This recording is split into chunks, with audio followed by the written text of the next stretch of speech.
Bonjour à tous et bienvenue dans ce tout nouveau numéro de Brock Hunters, l'émission qui revient en détail sur les pépites qu'on peut glaner ici et là, l'ami Nico et moi-même. Qu'il s'agisse de Facebook, de Vinted, de Nose, du Bon Coin, de Twitter ou encore de Rakuten, on est là pour vous présenter l'ami Nico et moi-même, nos pépites, nos trouvailles de case. Alors l'ami Nico, oui, mais non, puisque si vous voyez cette vidéo, ça veut dire qu'on est maxi à la bourre, maxi charrette, et qu'aujourd'hui c'est un broc de secours qu'on vous présente, mais de qualité. Pour commencer, j'ai pu choper pour la modique somme de 8 €, donc 11 frais de port compris, j'ai envie de vous dire, donc pour 11 €, j'ai chopé le fameux, le grandiose, le grandiloquent, que dis-je, le Shazam de Geoff Johns et Gary Frank. J'avais eu le bonheur de le lire sur les conseils du copain Nico, hein, un comics qu'il m'avait prêté, et j'avais pu me délecter des dessins de Gary Frank qui sont absolument scandaleusement fantastiques. Franchement, j'avais surkiffé.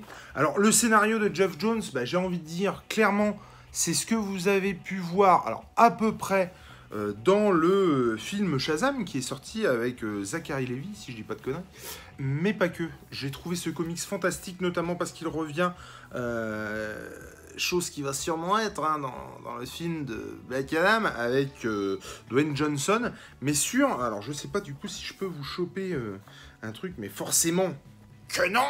C'est-à-dire qu'en fait, les origines de Shazam sont à peu près les mêmes, si ce n'est les mêmes que dans le comics. Mais ce tome de Shazam revient sur la genèse de Black Adam, dont on n'entend absolument ou pratiquement pas parler. Je crois qu'il y a une allusion faite par le vieux recruteur dans la grotte d'un personnage ayant déjà obtenu ses pouvoirs et ayant fait le mal. Il parle clairement de Black Adam. On n'en entend pas plus parler que ça. Alors que là, on revient sur la genèse de Black Adam, et c'est ça, moi, qui m'avait vraiment plu. Alors très clairement, j'ai vu le film avant le comics, ce qui ne m'a pas empêché de me régaler à la lecture de ce comics. Déjà d'une part, comme vous avez pu le constater par les dessins du somptueux Gary Frank, mais le scénario est légèrement différent, les personnages apparaissent mais n'ont pas le même rôle, scénaristiquement parlant, j'entends, et non, moi je me suis régalé. C'est très blockbuster, mais j'ai envie de dire, c'est très Shazam, oh, mon Dieu. Et ça pète, ça défonce. Je ne peux que vous conseiller de vous ruer donc sur cette version comics de Shazam. Alors, tous les autres récits, ou le peu, j'ai envie de dire, d'autres récits qu'il y a sur Shazam, je ne les ai clairement pas lus, hein, et je ne suis pas à me ruer dessus non plus. Mais, pour le coup, celui-là, c'est vraiment de la pépite. Et pour avoir vu certains passages, je pense que je vais aller très vite sur la version noir et blanc, parce qu'elle est juste, mais alors, magnifique. Et j'ai pu choper pour la modique somme de 8,90 € chacun, le Spider-Man symbiote de Land et David. Le très grand, ô combien très grand, Peter David. Donc Peter David au scénario, Land au dessin, ça fait le café, mais d'une force. Ça faisait longtemps que ça me disait, pour la bonne et simple raison que je kiffe ce Spider-Man, le Spider-Man, j'ai envie de dire, noir et blanc, celui que j'ai connu en premier. Et ben non, j'ai pas connu le Spider-Man, j'ai envie de dire, classique. J'ai commencé par ce Spider-Man noir et blanc. Alors attention, hein, je savais que ça n'était pas son costume original, hein, j'ai envie de dire, mais ça me rappelle plein de choses. Donc moi, il y a eu celui-là, et après le Spider-Man de McFarlane, je vous en ai déjà parlé dans d'autres vidéos, qui ont fait, j'ai envie de dire, ma jeunesse de comics-ophile. Bien entendu, c'est pas non plus le récit de l'année, mais il y a quelque chose de nostalgique à mort là-dedans, un espèce de bonbon, intemporel. Alors le premier, donc, c'est Fondu au noir, où on voit donc Mysterio, qui en sait plus que notre Peter Parker national sur le symbiote, et ça marche du feu de Dieu. Les dessins sont très bons, le scénario, je vous dis, sans révolutionner le bazar, c'est très propre, c'est nickel. Alors Max on avait fait la pub sur sa chaîne. Alors très clairement, j'étais déjà hypé par le truc, mais quand il en a parlé, je crois que lui a lu les TPBVO, et ça m'a hypé encore plus, et ça m'a vraiment poussé à les acheter. Là, ici, je les ai chopés donc à 8,90 le tome chez nos amis de chez Bulle en Occasion.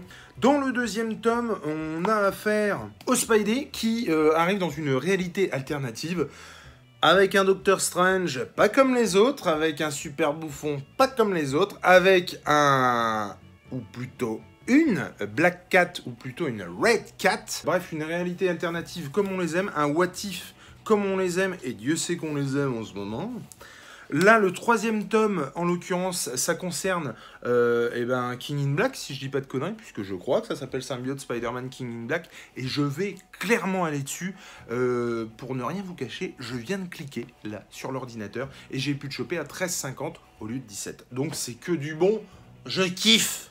Et pour finir, toujours chez Bulle en Occasion, j'ai pu choper pour la monique Somme à 8,90 le Cosmic Ghost Rider. Alors on avait lu avec l'ami Nico et on avait chroniqué au cours, je crois, d'un live du mois, le Thanos gagne de Donny Cates, et ce qui fait office un peu de tome 2 sur ce bazar, le Cosmic Ghost Rider, donc encore et toujours de Donny Cates. J'ai pris un pied phénoménal, ça va tambour battant, on en sait un peu plus sur le pourquoi du comment.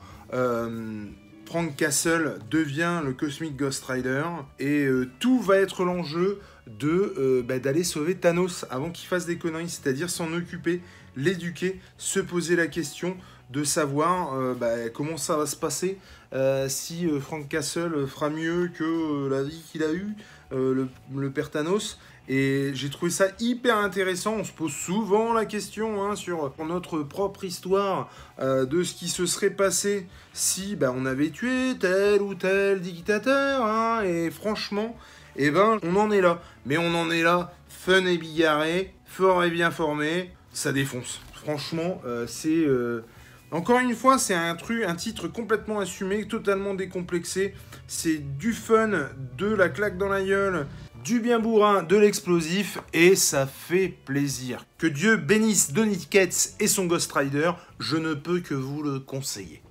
Donc voilà de bien belles pépites acquises tout récemment. J'en frétille, j'ai les fesses qui font bravo. Et quant à moi, il me reste à vous donner le dernier conseil, à savoir fouiner, chercher, farfouiller, dépouiller les sites. Vous savez vraiment jamais sur quoi vous pourrez tomber. Allez, ciao!